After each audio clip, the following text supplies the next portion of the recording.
All right, thank you all for joining us today. I'm Meredith Badler. I am with the Colorado Business Committee for the Arts, the CBCA. Thank you all for joining us for this webinar, this virtual training on strategic board recruiting, a very important topic.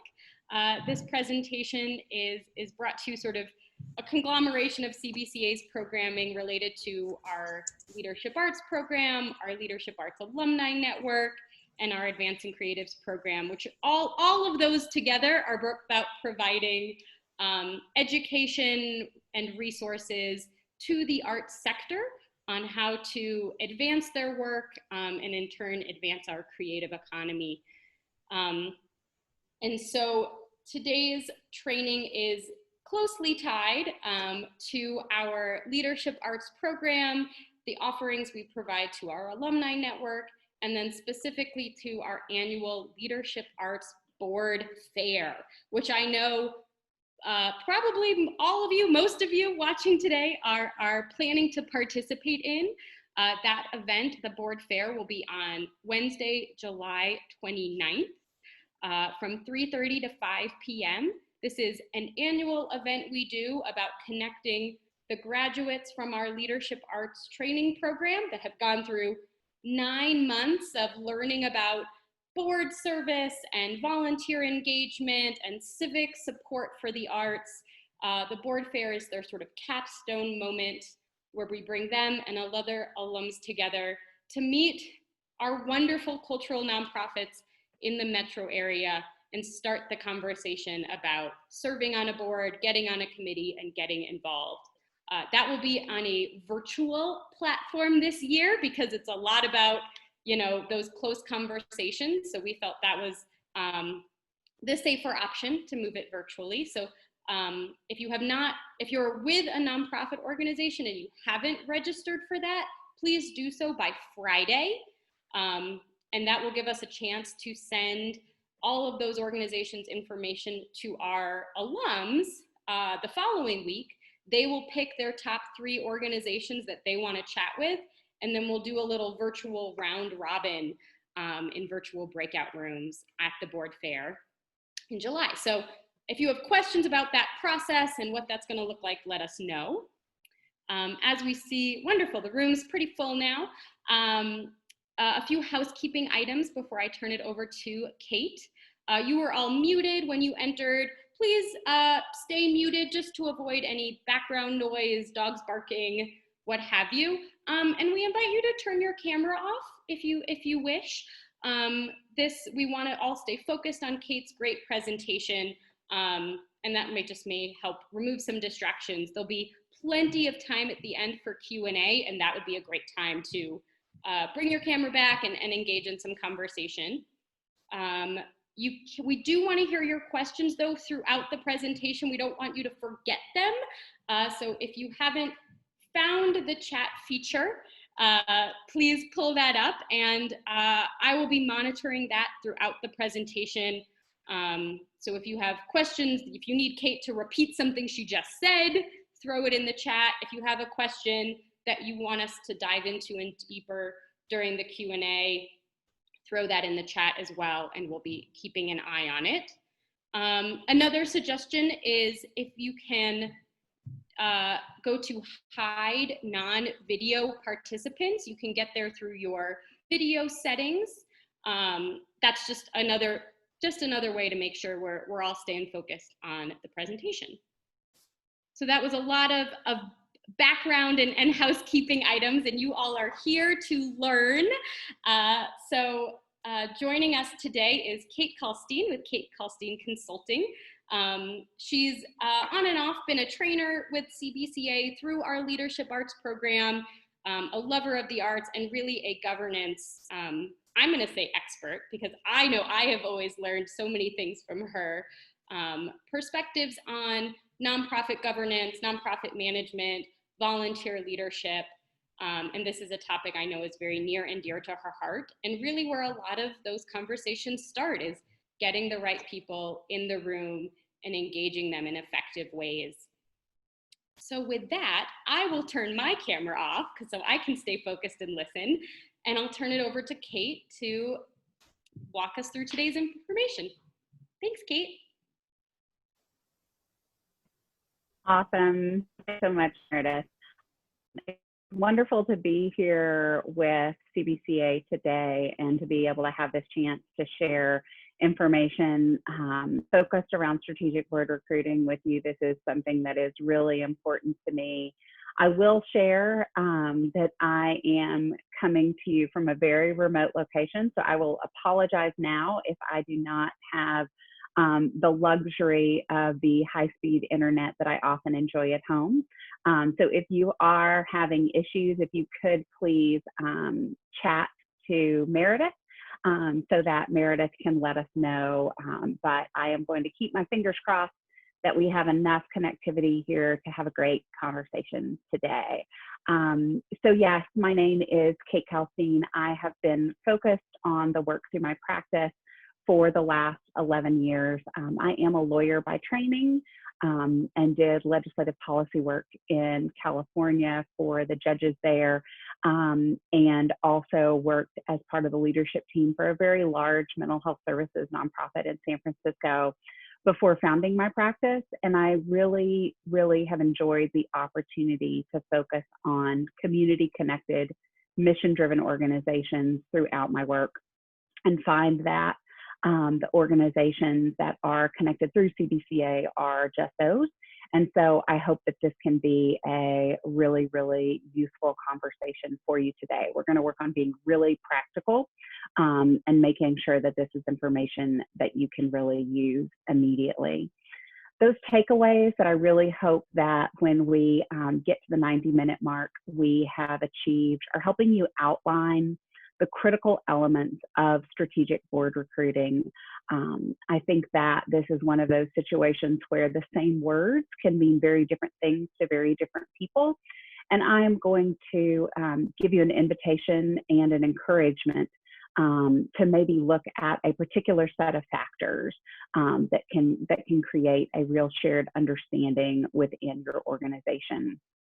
In addition to outlining those elements, we're going to look at 10 key steps, 10 key pieces of this process that I encourage you to engage in on an annual basis. With that in mind, I really want, again, to extend an invitation so that you might outline your own strategic recruiting plan, thinking about the needs of today. And we are going to spend some time talking about the fact that, July 2020 is falling at a very interesting time in the world, in our communities, and that the strategic recruiting plan that will best serve your organization today might look very different from what your plan in January of this year. And we're gonna really make sure that your own plan gives you an opportunity to take concrete action. And we're going to briefly explore how that action may be around addressing implicit bias, may be around the exploration of greater equity for the community in your work. So with all of that in mind, I really want to make sure that when we reach the end of the conversation that you have had an opportunity to outline some really clear action steps and to be prepared to put them into practice. So again, as I mentioned, I think the uniqueness of this time really calls for us to consider the concerns and the opportunities that we're facing in light of COVID, in light of the opportunity that the Black Lives Matter conversation has given us to take action. So as we think about the concerns and the opportunities that are presented within our communities today, specifically as a part of this conversation, I do want to take a moment to connect those dots to how it might relate to your own strategic board recruiting plan. I really encourage you, whether you are a member of the staff of an organization or whether you are a member of the board, to really consider how COVID-19 changes the needs that you may have. How does the COVID-19 crisis change your needs? And how does the COVID-19 crisis shift the priorities that you have already defined for your organization? Whether you have a formal written strategic planning document that you're following, or whether priority setting is something that happens more informally or organically within your organization, I would hope that board and staff leadership have identified priorities prior to the COVID crisis. COVID has so dramatically shifted so much for our communities and for the world that I believe is very critical for organizational leadership, both board and staff partners in that conversation, to really consider how priorities may have shifted. There may be needs for your stakeholders, for your constituents, for your organizational partners that are dramatically different in light of safety and health concerns, in light of economic realities. And I really think that before you dive into some of the strategic board recruiting conversations, just taking that step back to look at the shift in needs and priorities is really important to keep in mind. I also encourage you to look at how existing policy and practice well position your organization for virtual work to fulfill their realities. Again, this is whether it is a staff responsibility or whether it is board members or other volunteers that support your organization. The ability to do impactful and effective virtual work is becoming a very, very important consideration for organizations. You know, at this point, several months into the crisis, most organizations have a plan, but looking to the horizon of uncertainty before us, I really encourage the leadership partnership within your organization to consider how sustainable and how effective virtual work is for those within the organization to fulfill their responsibilities. I also encourage you, in light of the realities of 2020, to consider what new skill sets and areas of expertise should be added to your team. And again, I frame this very broadly in terms of both the paid staff positions as well as any volunteer or board member teams, committees, other project groups that may be at work right now for you. That there may be new skill sets and areas of expertise, whether they be relative to technology, whether they be relative to understanding and connecting, whether they are about safety and health, wellness, mental health.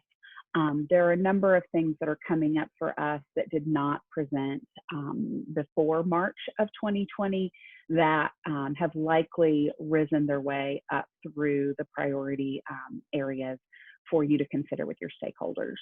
So those are some of the pieces to keep in mind relative to the COVID-19 pandemic and the crisis that is really focused around health and safety. But I also think that's important to pause and acknowledge the very important conversations around Black Lives Matter and the very important work that we all have the opportunity to do relative to the elimination of bias, implicit bias, and the work to eliminate systemic racism and to provide greater justice and equality opportunities within organizations and our work.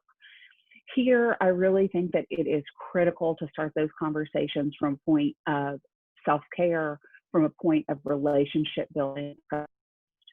These are hard conversations, and the ability to have them in an authentic and productive way really will rely on the quality of the relationships that you have been able to build within your organization and the trust that those various partners have with one another to be able to be vulnerable, to be able to engage in the work that will be necessary to examine, understand, identify those opportunities to do greater work to eliminate bias and to create more just systems.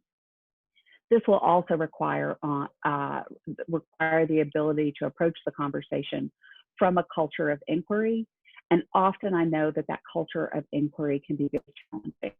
It can be challenging to have hard conversations where everyone doesn't agree, where everyone doesn't share perspective.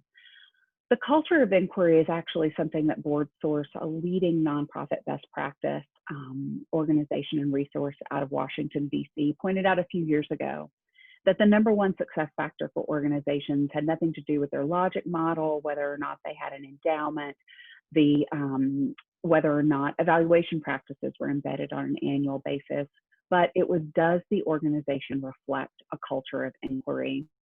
And I think particularly relative to the conversations here around bias and injustice, it is important to be willing to examine the impact of the organization's work and not just intent. I've provided a few resources within the packet, and in the back of the handouts that I shared, there are a few resources to explore, including a really great transcript of a conversation about impact and not intention. And if this isn't something that you've already read or spent time considering, I really encourage you to take this opportunity to do so. And finally, really want to make sure that in light of the attention on these issues, that your organization is finding ways for meaningful action around justice and inclusion, and really listening to those that are the leaders in this space. I know that CBCA has done a lot of work to make sure that those resources are available to you. Meredith noted for me that Arts and Venues has done a great training and has some great resources available. I know there will be a number of pieces of information shared after this conversation, and I encourage you, if you need help identifying those kinds of meaningful experts within the community, that you reach out to myself or Meredith to make sure that we can get you the best information from the best experts and those with greater experience. I absolutely acknowledge my own white privilege and, opportunities to grow in this area. I'm endeavoring in a guided book study right now and some diversity coaching work myself to help inform my own perspective and to help improve my practice in this area. But I have no misgivings that I should be the one guiding these conversations, and really encourage you within your organization and within your leadership conversations to take those same opportunities. So with that kind of framing to start us, just wanted to make sure that before we dive in, that you're all really encouraged to consider the entire conversation that we'll have today in light of how your organization's needs and priorities may have shifted because of COVID, how responsibilities may be different in this virtual environment, and again, what new skill sets and areas of expertise may be important to bring into your conversation. And that really should include the ability to have these difficult yet very important conversations from a place of inquiry about building stronger relationships and looking for opportunities for meaningful action to eliminate bias in the conversations and the way the programmatic work is done at your organizations, and to lead more inclusive supports to the community. So with all of that in mind, I really am going to encourage you to consider your own introduction to the organization that brings you to the conversation today. This introduction may have been a very early programmatic introduction or an event introduction that led you down a path ultimately to becoming a leadership partner for the organization. If you're joining us today as a staff member, this may have been seeing a job post or hearing about a job opportunity. But I really encourage you to take a few moments to consider that, and to consider more directly, what did you learn, and what was that specific call to action that was given as a part of the conversation. Again, someone may have shared an email update with you. You may have had a one-on-one conversation with a colleague or a friend. But in that first introduction, or maybe if it was part of an onboarding process, what did you learn, and what was the specific invitation? And I'd encourage you, if you feel that there was something very specific that you learned in that opportunity, that you might share it with us in the chat. or share if there was a specific action, a call to action that was given as a part of that introduction. I think that often we forget those initial introductions to organizations and how meaningful they can be. And I encourage you to take this opportunity to share with one another using the chat if there's something that you can remember, how you were introduced or onboarded to the organization and what you learned through that conversation, or the specific invitation that was extended to you. So if anyone would like to share that in the chat, that would be great. And maybe you're all busy eating your lunches and listening, and so folks aren't quite having the opportunity. Oh, great. Thanks so much. We have someone sharing that it was you were introduced as a temporary staff member and then invited to work on leadership and development after the position ended. And that the organization's mission was really, really what stood out. And that's great because as we'll talk today, these early introductions and the focus of those conversations and the invitations themselves can be really critical steps to the success of strategic recruiting for the organization. One conversation where the mission and vision were attractive, a conference meeting a colleague who was a board member and asked the working board to implement some needed internal and external changes. Someone that was a volunteer and then a board member and then became a staff member. That's a beautiful continuum of engagement for you, Jessica. And I really, really don't think we'll spend a ton of time today, but encourage those of you who are here with us to think about the continuum for development and recruitment of individuals that you have. Again, Rosie sharing with us, she was introduced as a board member, and that individual shared the vision for the organization and how she could offer value to the organization. That sounds like it was a really great conversation and some really important pieces there to recognize. Well, thank you all for that. That's really helpful to see. I really want us to consider here again the impact of COVID and thinking about those introductions and how many of these introductions are going to be changed in light of the reality of COVID in our world. The need to more proactively reach out to create opportunities around virtual introductions, one-on-one coffee over Zoom or over the phone, and virtual events. How are your stakeholders sharing communications?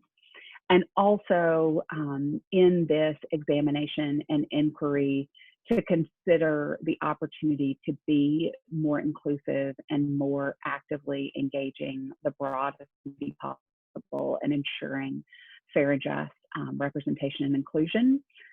One of the key pieces that's often overlooked is that call to action in the early introduction. Just sharing information with someone can often leave them at a dead end, but are you sure that there's an invitation to take the next step that comes from that invitation or introduction in the first place? But making sure that it is a really meaningful and authentic outreach, and making sure that you are engaging stakeholders that can help you towards those most meaningful conversations. So thank you. So we're now going to really dive in to the meat of the conversation around identifying the critical board recruiting elements that ensure strategic board recruiting.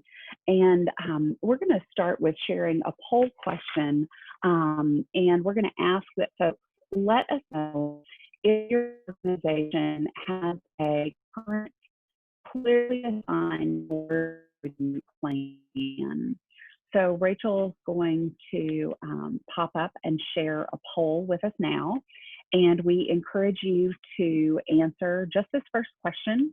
We're going to gather your poll responses throughout the conversation, and then we will share at the end to give everyone a really great overview of practices across the group. And I promise you that wherever you are on this spectrum, you are not alone. We have a really great sample of about 50 folks here as a part of the conversation live today. And I promise you, wherever you are not alone. So if you could just take a moment and answer question number 1.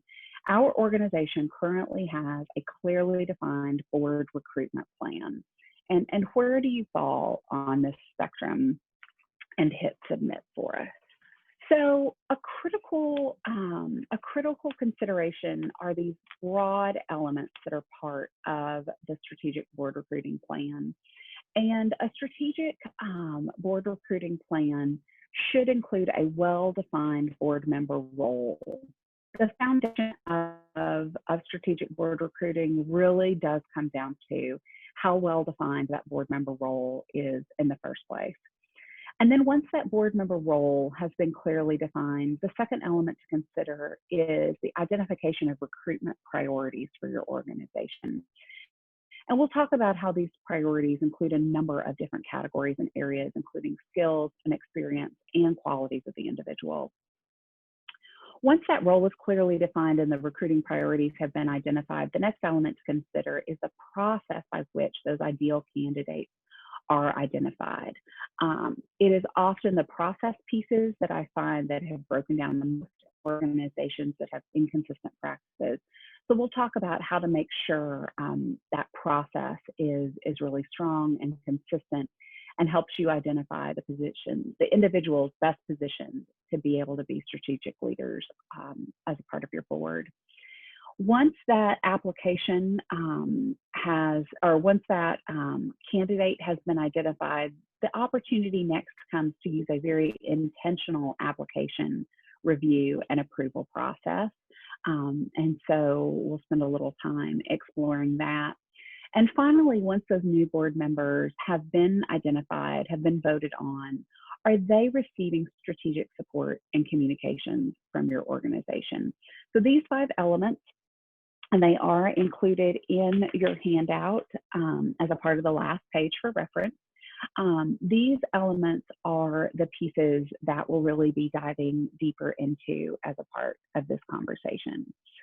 So the first area for us to dive into is how well are board roles defined within your organization?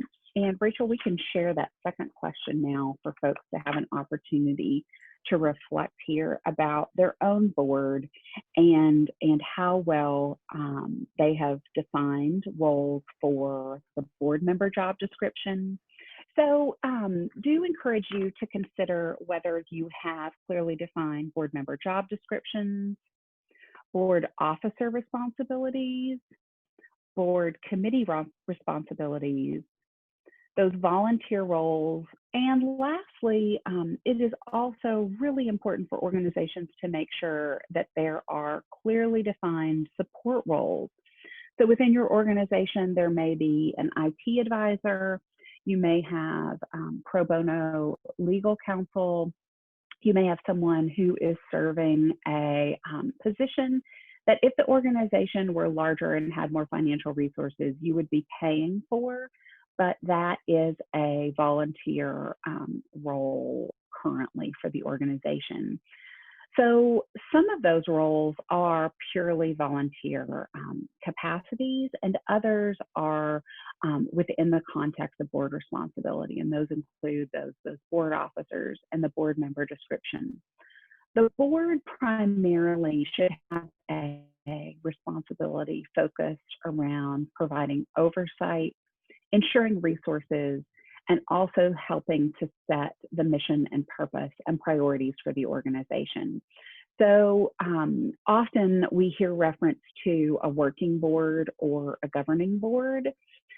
The governing board is the board that's really focused around these 3 areas that you see on the screen. The working board is a lucky board that not only gets to do governance, but also more of those volunteer staff and operational capacities.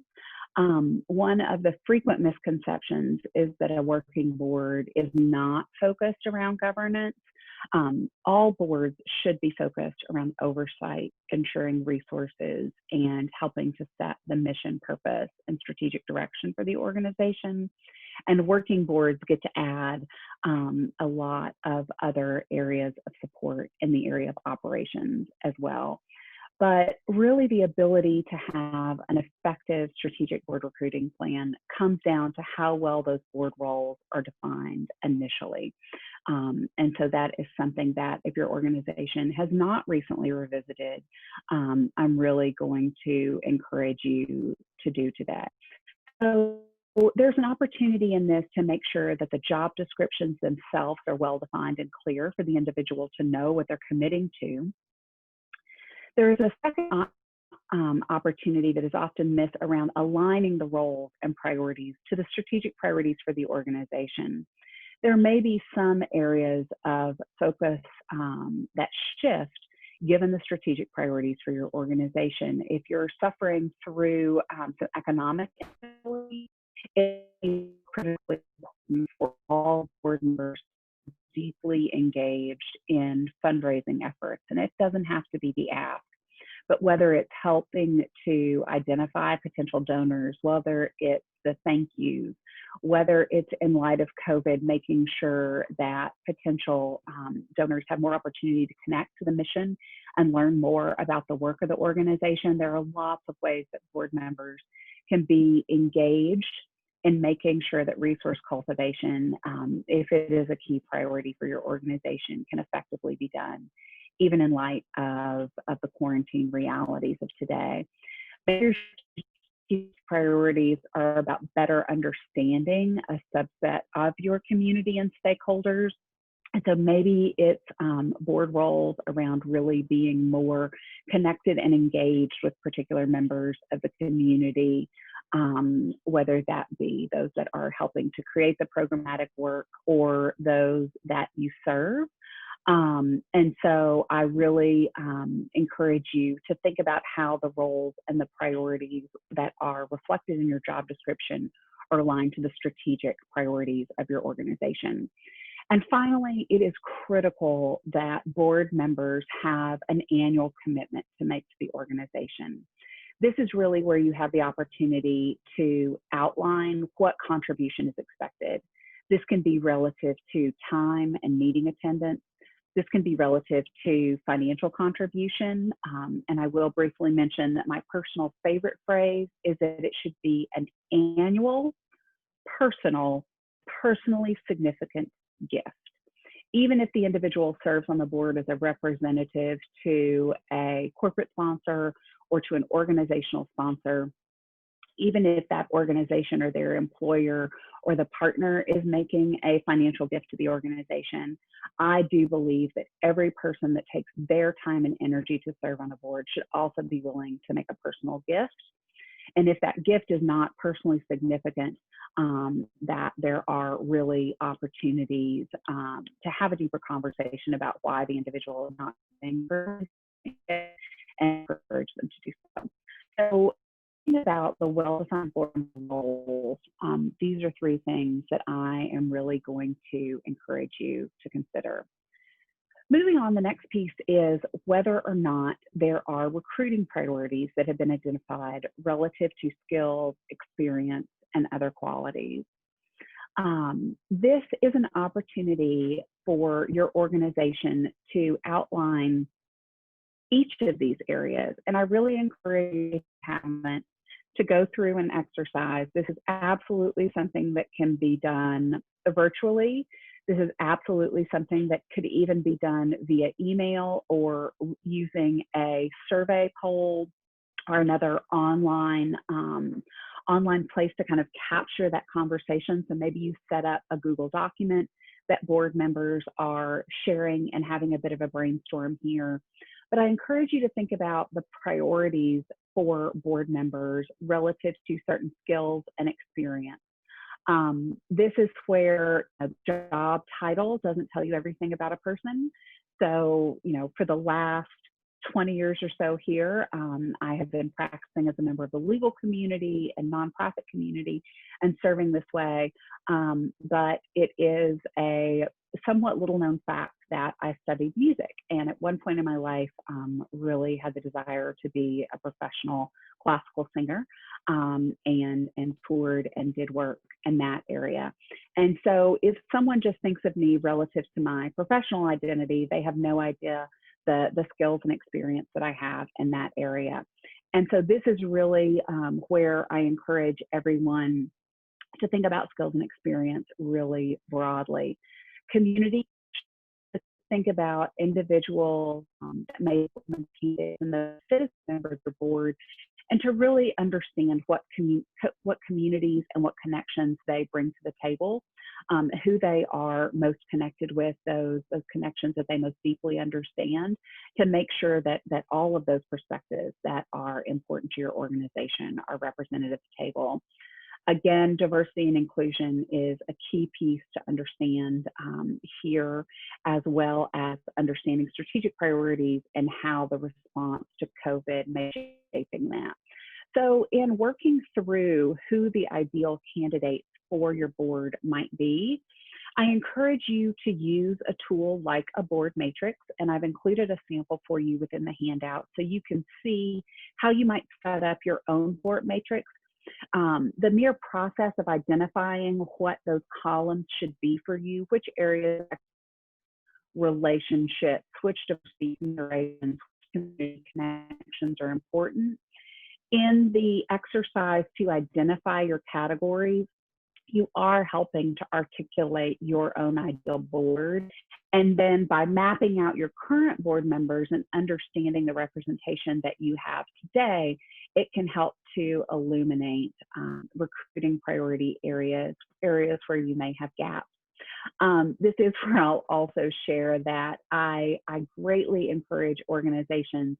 It's fantastic when you have a board member who is able to provide connection to a number of different priority areas within the skills and connection areas of expertise and other diversity factors and other strategic priorities that you may be considering.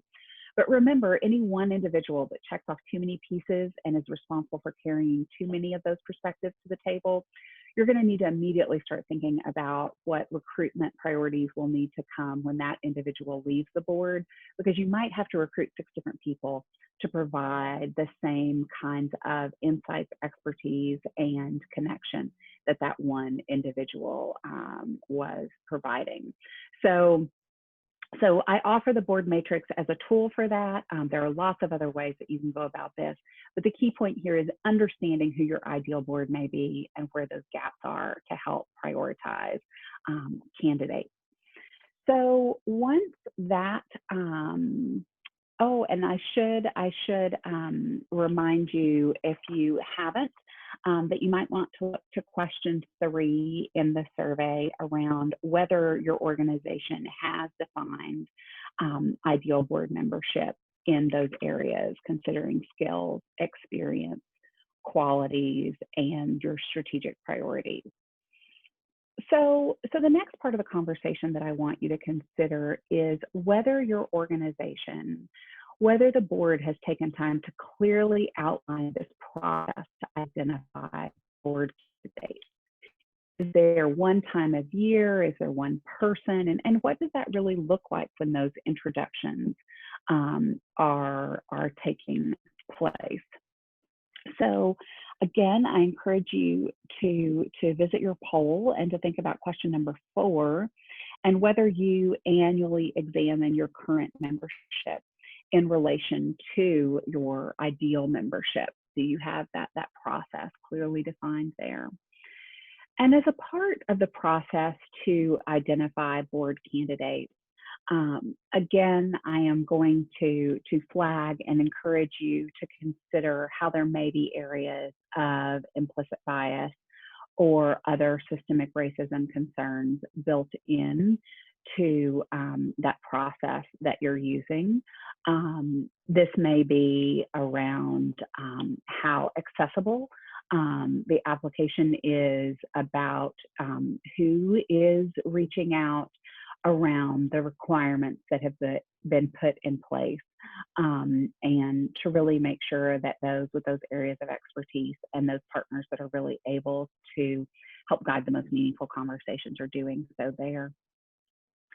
But I encourage you, as you think about this process to identify candidates, you consider who is coordinating board recruiting. Often this is a specific officer or position within the board. I encourage that you can also think broadly, and the coordinator to board recruiting might be a vice president or a vice chair to the board or a secretary. Someone that is in a position to kind of regularly visit the information in the archives of the board, so to speak, and someone that is being engaged and really someone who is getting to know and connected with the board in order to do that coordination. Again, when does strategic board recruiting occur, whether this is a one-time thing for the organization, whether this is quarterly, whether this is an ongoing process, but really being intentional about when the recruiting steps are taking place. Again, monitoring the current board members and identifying those priority qualities and identifying new candidates, and being very clear about how candidates will be invited to join the board. Are you an organization that puts out a call for applications in regular communications, maybe using social media, maybe as a part of an online event? Are candidates only invited through individual, very targeted invitations? I think that based on the size of the board, based on how many board opportunities there might be, there are a lot of right answers here. This isn't a one right answer proposition. But again, just really being clear about who's going to coordinate, when, how you're identifying the priorities, and then how you're targeting the candidates that meet those needs. So the next piece, once all of those parts of the process have been put into place, are really considering the application to become a board member. And does your organization use an intentional board application? What does the review of those applications look like, and how are they approved? So I am going to encourage you to visit the poll and look at number 5 and consider those annual membership monitoring pieces, and to consider, perhaps your board is using the dates to trigger some of that review so that you know how many applications and how many positions you're looking at. I'm very curious whether or not your organization might use a board self-evaluation, or folks providing written individual feedback regularly. Are there check-in conversations with other board members? Are there check-in conversations with staff? Or are there other pieces to annually review and provide board members a check-in so that you know how many board positions there might be? Then we're going to look at this intentional application. So the application should really be aligned to your priority qualities and to the job description. Are you asking the questions that you need to ask on the application to understand the skills, the expertise, the experience, the community connection, and really the fullest possible picture of that board candidate? The application give an opportunity to explore potential conflicts. I hope that your board has a conflict of interest statement that it is asking members to sign off on annually. If it doesn't, I encourage you to reach out to learn a little more if that's a new concept for you. But the application should be giving the opportunity to understand what that conflict's commitment is going to be, and to start exploring if there are any significant potential conflicts that would pose challenges for that candidate joining the board. And finally, coming back to that annual commitment, an application confirms the candidate's ability to commit to each responsibility in each area. The application shouldn't be a glossed over summary opportunity to say, yeah, we just want warm bodies here. It should really be a part of that matching process to make sure that by the time the individual is approved, they fully understand what they're committing to and the opportunity that they have to serve the organization. So once that intentional application review and approval process has been completed, it's really important to then look at the strategic support and communications that are being provided to board members. And here is a list of examples of strategic support and communications.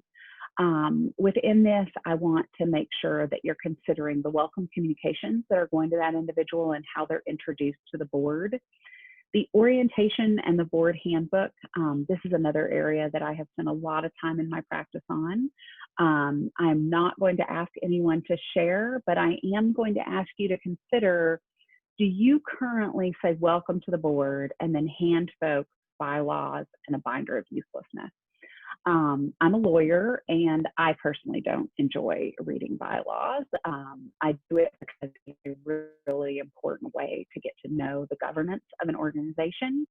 But I don't necessarily think that it is the most strategic and engaging way to welcome a new board member to being a key leader for your organization. So I encourage you to also include on your possible action steps, what does that handbook look like? How are we orienting and providing our new board members the opportunity to be the best leaders that they can for our organization? So once folks have been onboarded, then really going to encourage you to make sure that regular updates and communication are going to your board members. And also to make sure that there is professional board development or new skill training that is being provided. So whether that is professional development around the content areas of your organization, whether it's board development on governance related issues like the conversation that we're having today, whether it's new skill training around technology that board members may be using to fulfill their responsibility, or just providing opportunities for those individuals to continue to have growth experiences. So at this point, I'm going to encourage you to visit the poll and look at number 6, and to think about whether your board receives training and new skill development. And if you do, on what kind of frequency? Is it an annual or an occasional process, something that's happening more regularly, or you might not know? But I encourage you to visit the poll number 6 and share and let us know what you think there. So some other areas of strategic support and communication. I think it's really, really important for new board members that there is an early plan from leadership, both board and staff, ideally. And then the most critical area of support and communication to consider is the review and feedback opportunity to give the information needed to refine the information that's being provided and the opportunities that are there. These should be review opportunities to look at the board as a whole and how well it is providing what the organization needs and fulfilling its responsibilities, as well as those individual check-in conversations. And again, these conversations can really provide the context to know individuals that may be stagnating or looking for something else to be engaged with to have a more fulfilling opportunity. This can help indicate those that are wanting to roll off the board and may need to recruit someone early, or just, other check-ins, opportunities again for that relationship building to have the most quality and meaningful relationships and trust building and conversations really coming grounded in inquiry to have those hard conversations together. So these are some different areas of strategic support and communication for you to consider that really are anchors to a strong strategic board recruiting experience. So those are our elements. And I encourage you to visit the poll number 7 and to think about, in order to strengthen your strategic board recruitment, what might you need to enhance within your organization? Is it the descriptions of the board roles themselves? Is it your understanding of what recruiting priorities may be? Is it that process to identify candidates?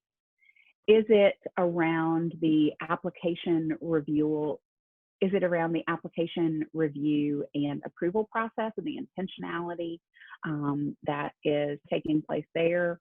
Or is it around that strategic support and communication? Or maybe there is nothing that you need to do and you guys are best practice and you rock. And I should be doing an interview after this to learn more from you about how you put all of these really, really meaningful, critical pieces in place. So as I promised, I have given you 10 key steps to consider for strategic board recruitment. And these pieces are on the second page of your handout. And I encourage you to spend some time and to review them after the conversation today. I've also given you an opportunity on that page to gather your current board recruiting and board related application and other board recruiting materials in order to go through and to to consider your own materials. And I will share that the recording of this training will be available from CBCA after today, and that is available. But the slides themselves will not be provided. I've really made sure to excerpt all the content and boil it down and connect the dots for you, since the slides standing alone miss some of the information. So I'm really going to encourage you to either review the full video. Maybe you want to do that after, or refer this information to someone else within your organization, or to really use the handout, because all of the key pieces of information from the slideshow are going to be given there as well. So those 10 key steps for strategic board recruitment that I really encourage you to walk through, to have this conversation with your board, maybe for the board recruiting or nominating committee to have this conversation with someone from staff to really examine. Have you identified areas of board recruiting based on the board responsibilities themselves? Oversight really is a broad conversation. It is oversight, making sure that the finances of the organization are well documented, and making sure that best practices are used in order to prepare for whatever annual financial review or audit process you may go through. Oversight is also relative to the annual review that the board is responsible for the executive director or the chief executive. There should be some big picture programmatic metrics that the board is considering to provide quality oversight around programming. Again, the board doesn't have responsibility diving into the weeds of operational details, but the board is ultimately responsible for making sure that the strategic priorities and the operational goals are being met.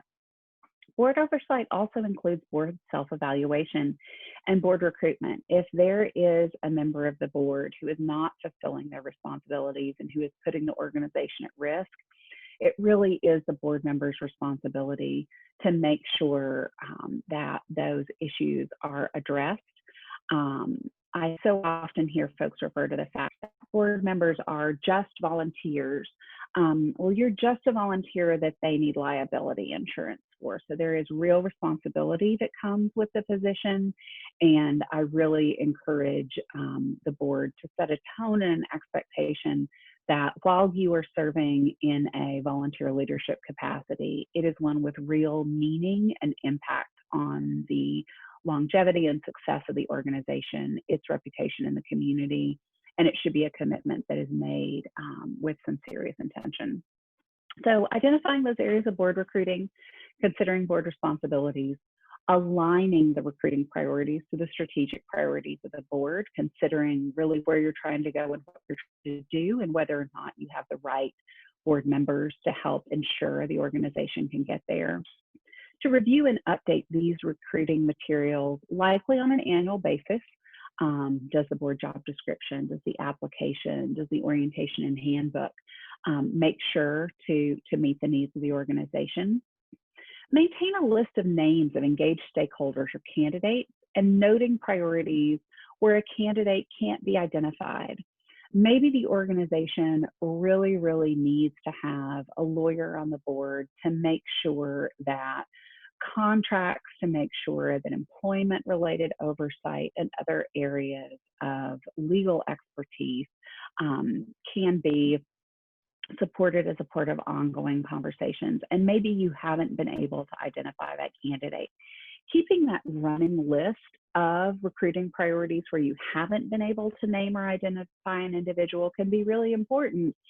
So in those introductory conversations, so in those call for applications, you can say, we are currently really in need of someone with event planning expertise, legal expertise. We are looking for someone with connection. Maybe they currently live in a neighborhood or grew up in a certain geographic region in order to provide more connection with that constituency. So just some things to think about there. Actually making sure that there is an invitation and that candidates know that there is an opportunity to apply to become board members. Folks don't magically know when you have seats open on the board, so thinking about that piece. Then making sure that you're collecting applications, reviewing, and voting on board membership, that you're welcoming and orienting new members, sharing feedback with all applicants. Please, please, please don't accept an application from someone and then not send them any indication of what happened. Someone that was caring enough to take the time to apply is likely a current donor, a potential donor, or someone that is looking for an engagement opportunity with your organization. And so that follow-up can be really, really critical. Continuing to cultivate that list of candidates, making sure they're engaged, making sure that they are informed, making sure they know when you vote on new board members annually, providing support to board members, communicate early and often, and finally, the review and refinement of recruiting is needed, including both the materials and the process that you're going through. So considering these 10 key steps, I wonder if you might take the opportunity to look at our last poll question and to consider one new annual conversation that your organization might prioritize. And that could be understanding who will soon leave the board or any upcoming vacancies. Maybe you have term limits and there's an individual who's reaching the end of their term. Maybe you have someone that's moving or someone that has let you know otherwise that they're going to need to step down from the board at this time. Identifying ideal board membership for the board, identifying that annual recruitment process. Maybe you have an opportunity to have an annual conversation around the candidate and identifying the specific individual. If you're not currently having an annual conversation for the board to provide feedback, or maybe all of these other individual components are in place and it's really the opportunity for the board once a year to be having a review of the entire board recruitment plan. Or maybe there's something else here, more basic or more specific to the work of your organization that this has elevated for you. So once you get to the end of question 8, if you would like to push submit, that would be fantastic. And before we move into Q&A, we can talk about that kind of big picture that we got from the conversation today. One final piece before we move into questions today that I do want to offer as something to consider is a concept that I coined a few years ago around embedded strategy organizations. All too often, I find that the organization has defined its mission and vision and who you are in the work that you do, and very separately defined the strategic plan and the strategic priorities for the organization. The strategic plan becomes a separate conversation and something that is brought up in its own time and place and not integrated within some of the larger conversations for the organization, particularly at the board table. So I offer to you this frame or perspective to consider. I am really encouraging you to think about the clarity of your mission, the way that you engage your network, your stakeholders, your community, and these structures that are in place to allow your organization to do its work, including the board structure and the recruiting plan within it. And I encourage you to consider your strategic priorities and how they are maintained within the ongoing nature of your operations and activities. If it is a strategic priority to increase the resources available to the organization?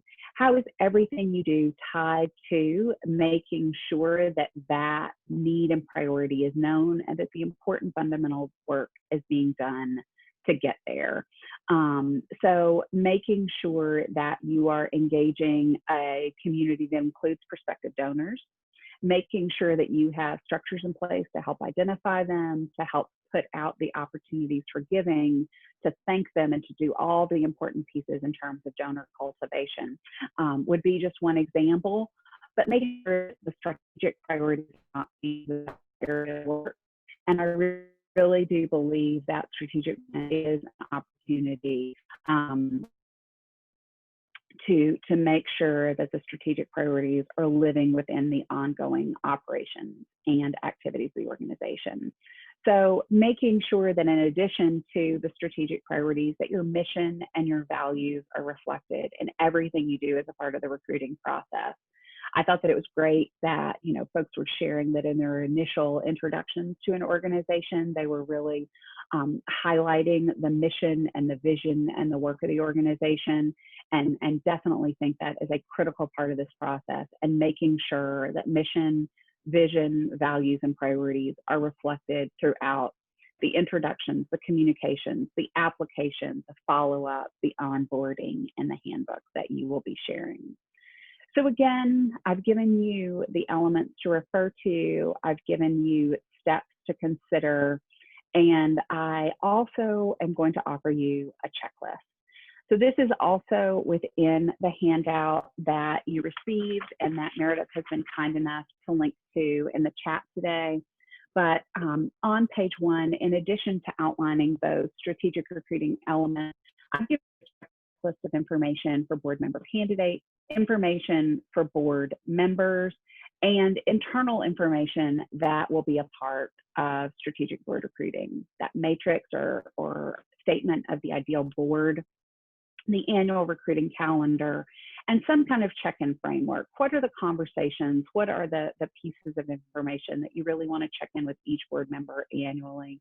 This may be an informal conversation, or this may be a more formalized board member evaluation conversation. So with that in mind, I am happy to turn to questions, and I see that we've had a few of them popping up in the chat. Folks have asked for examples of board member applications. Meredith, I am happy to provide some links and some samples in that area. I'm going to write a note right now, sample board member application.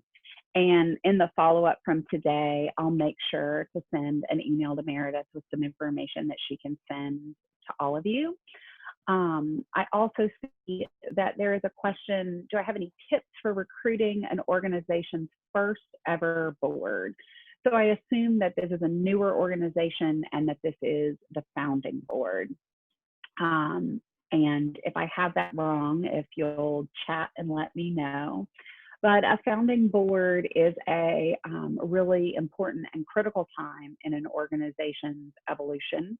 And this is one of those key opportunities to really consider where you are today, the needs and the responsibilities. Just like I referenced in terms of the working board and the governing board, the founding board is the governing board plus.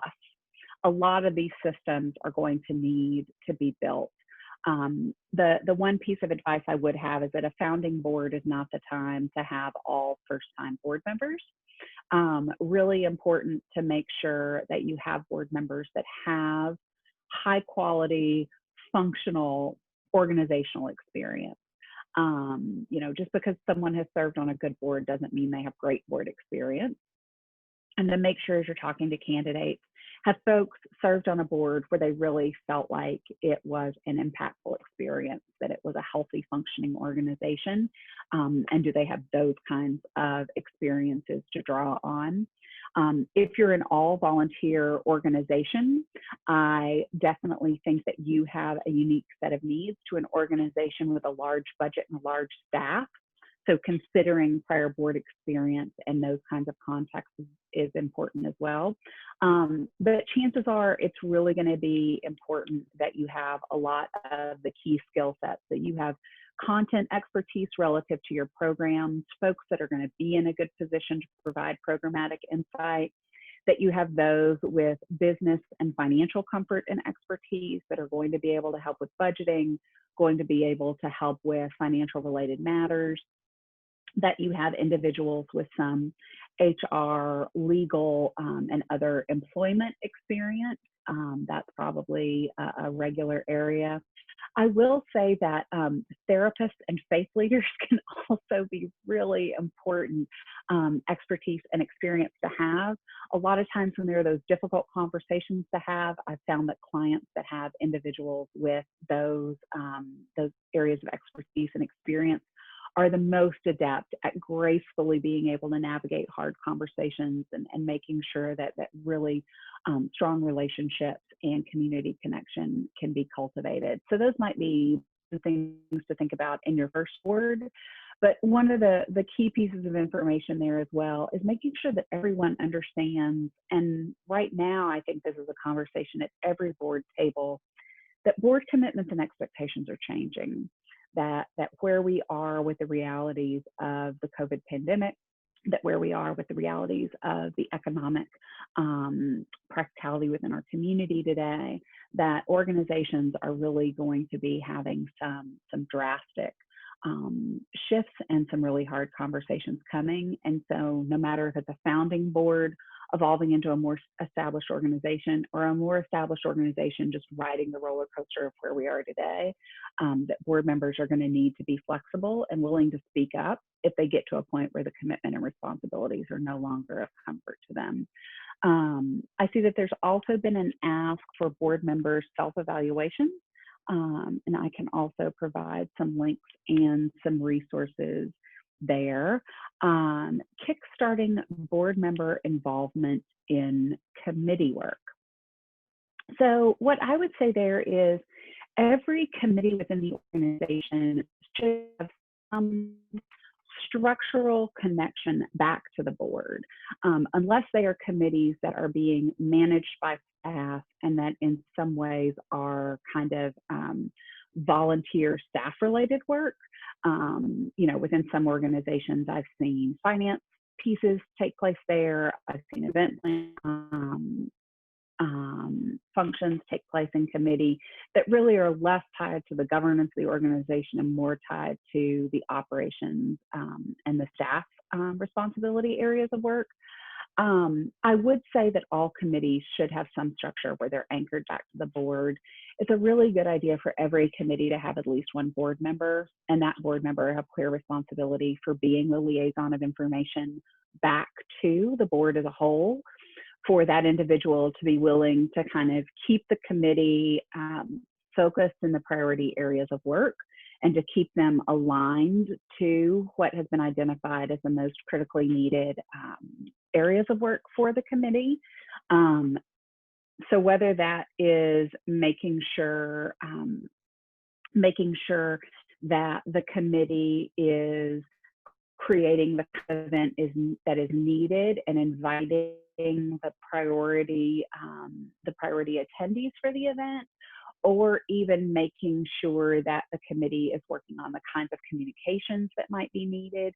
I think, again, really clear, defined roles and description for the committee, its priorities, setting out a timeline and an action plan. The board staff have helped to provide some oversight to, making sure that that committee has a statement in what they're there to do, but making sure that it's ultimately connected back to the organization. So I hope that helps.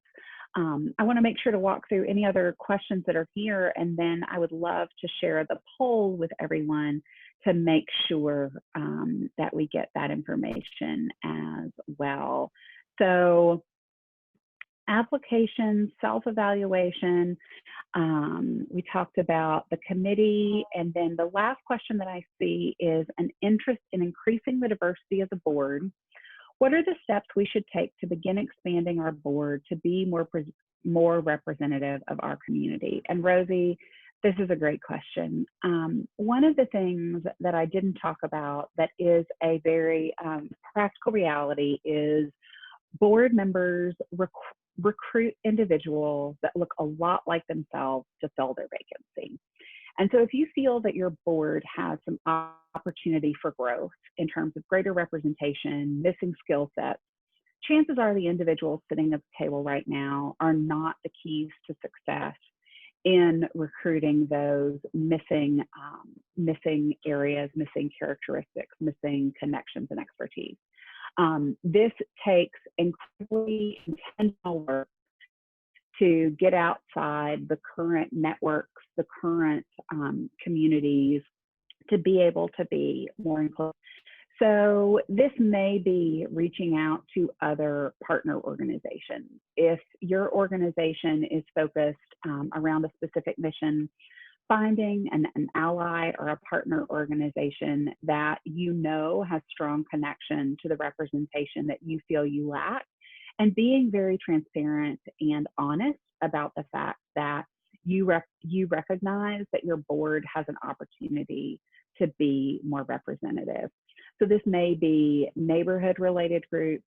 Often this may be professional related groups that are very targeted around certain organizations. So whether it's the Hispanic Chamber of Commerce, whether it is a dad's group related to a local school, if you feel that you have an organization full of women in leadership and you're looking to reach out to men, I encourage you to find those specific organizations and community groups that are likely to have higher levels of representation, particularly in those target areas, and to be just really, really open and authentic about the fact that as an organization, you are looking to be more representative and you recognize that you have growth to do. I find, again, the authenticity and the transparency of these conversations and that coming within trusted, open relationships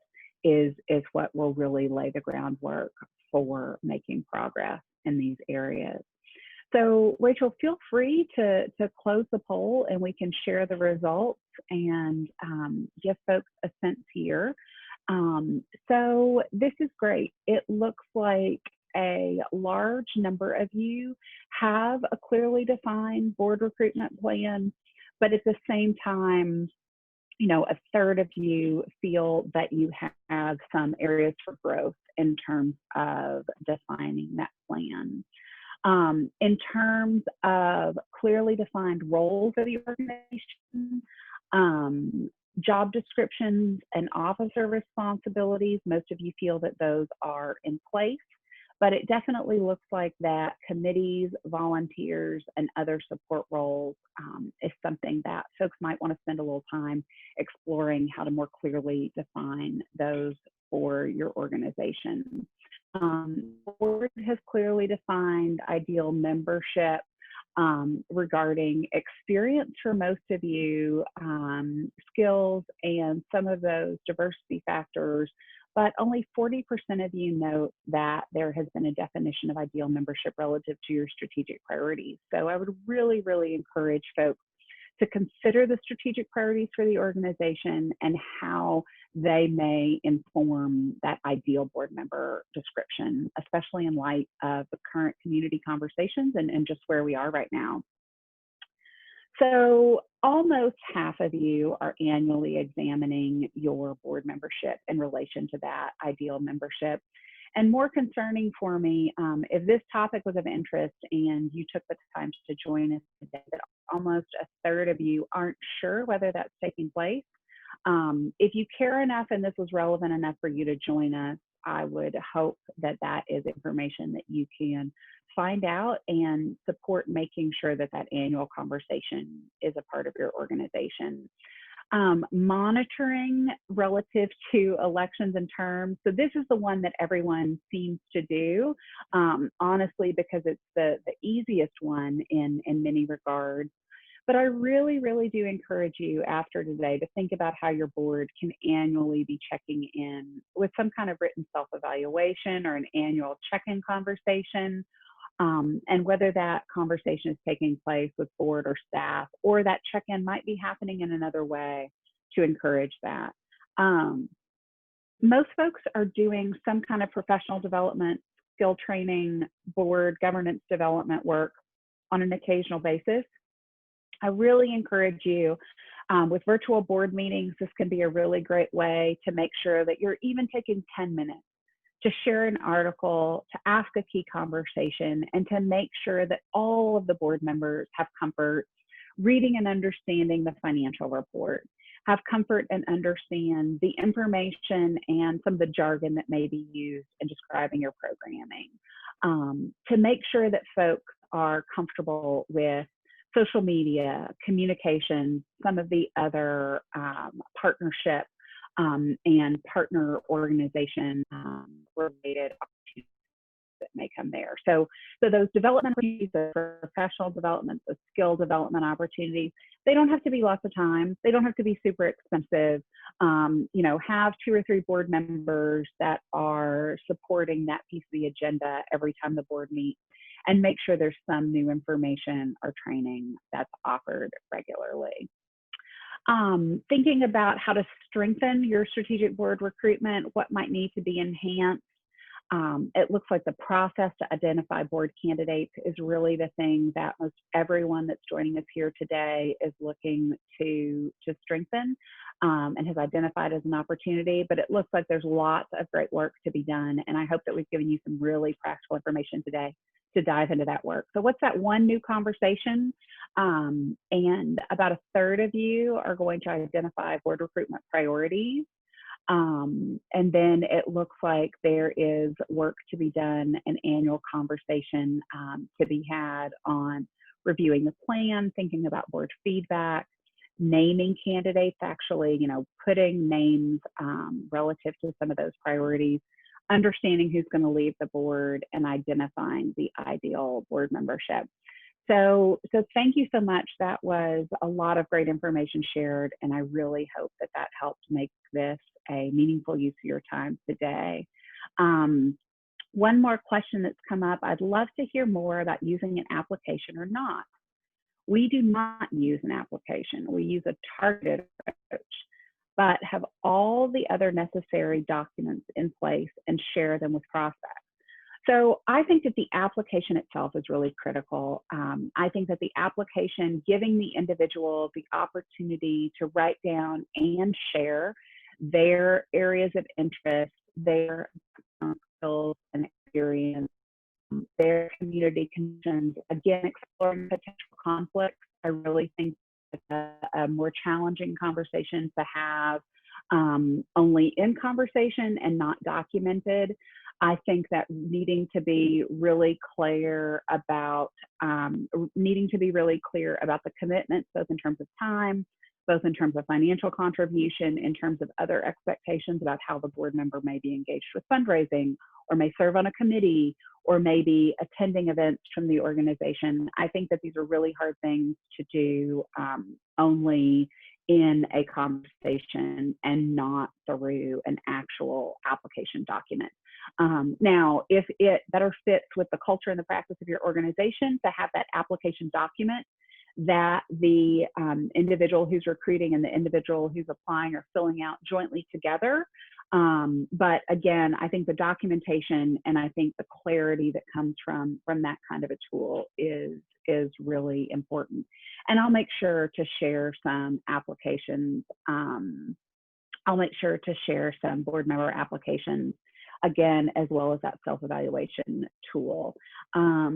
So if there are any other questions, folks can just, but I really encourage you to walk through the handout, to think about all of the parts of your own strategic board recruiting process. I think that there are definite opportunities that COVID has given us to be more strategic and intentional, to make sure that we are giving accessibility opportunities to those that travel to board meetings may have been a challenge before because of childcare or work schedules or what have you, that the flexibility that this reality has given us can be really important. Again, I've given you some resources in light of current community conversations as a part of the handout that was shared. Take a look at those. Project Implicit, that first link, gives you a great online exploration about implicit bias, and I think that it can be a really great launching point to some really critical conversations at the board table.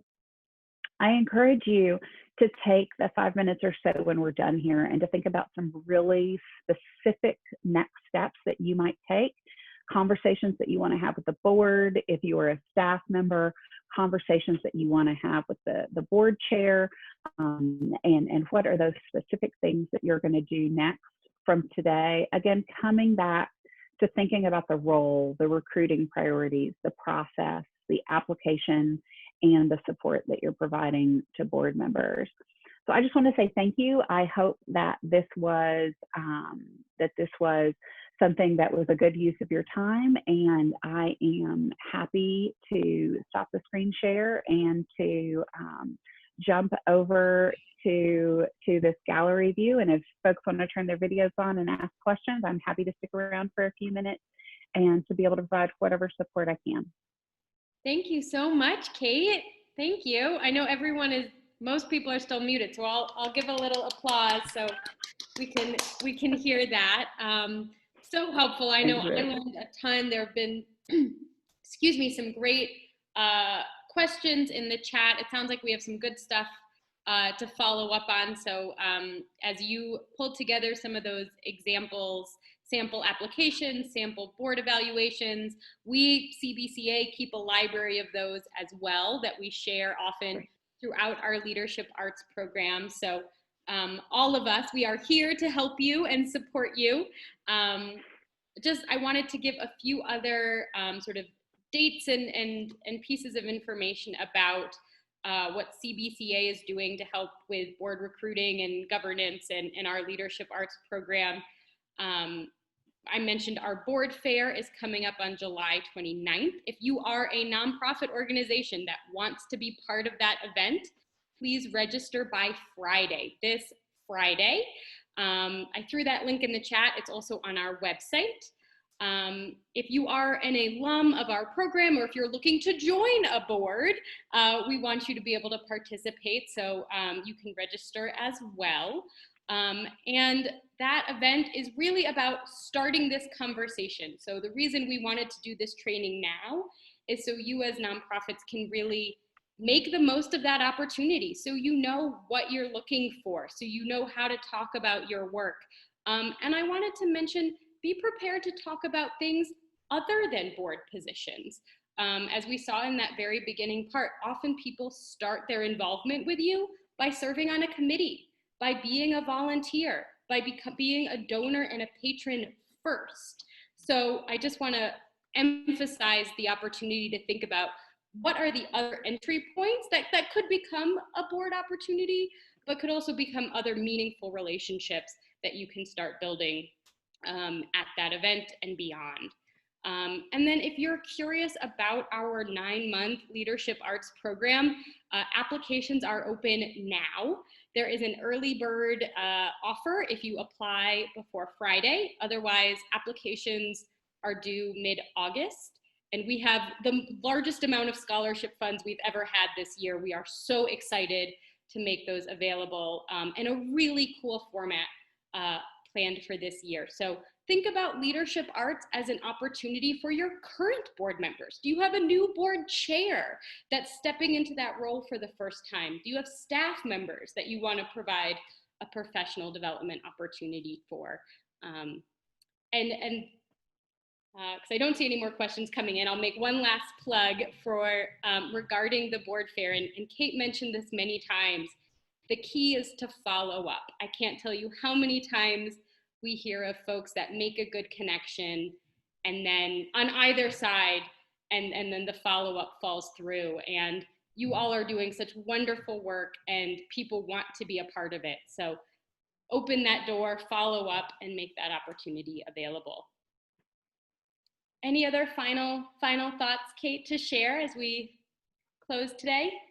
No, I just want to thank everyone for being so engaged in the conversation. I know when we have a large group like this, it can be challenging, but thank you for using the chat, sharing your questions. I said you're welcome to everyone, but for those that may not be reading along, feel free to ask questions that you forgot to ask, to reach out and send an email. My email's in the materials.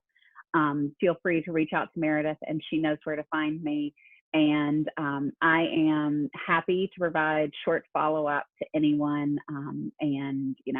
There are a lot of resources that I can probably point you toward in a few minutes that'll save you lots of time on Google, and make sure that you get a little more dependable information in some of these areas.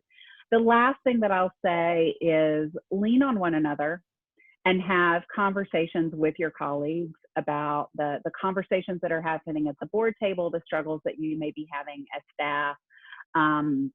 Again, I will reemphasize that in these challenging times, self-care is so important, and checking in and having that perspective and leaning on one another for support can be really important, both for your own mental health and well-being, but also for the isolation that this experience is creating for so many. And so I really encourage you, if you don't already have, kind of a closed colleague conversation, once a month, Friday at 9 o'clock, have coffee and check in with one another and say that, every few weeks you're going to check in on how your boards are doing, that it's not just about recruitment, that the board is really a critical piece of the success of an organization, and making sure to examine that from a number of different perspectives can really be helpful. So that's kind of my final offering for you. Take good care, wash your hands, stay away from people, and give a lot of virtual hugs. And I'll look forward to having this conversation in person next year. Wonderful. Well, I'll give you a virtual hug to you, and thank you all for joining us. We'll be in touch. Bye. Have a good day, everyone. Sounds fantastic. Goodbye.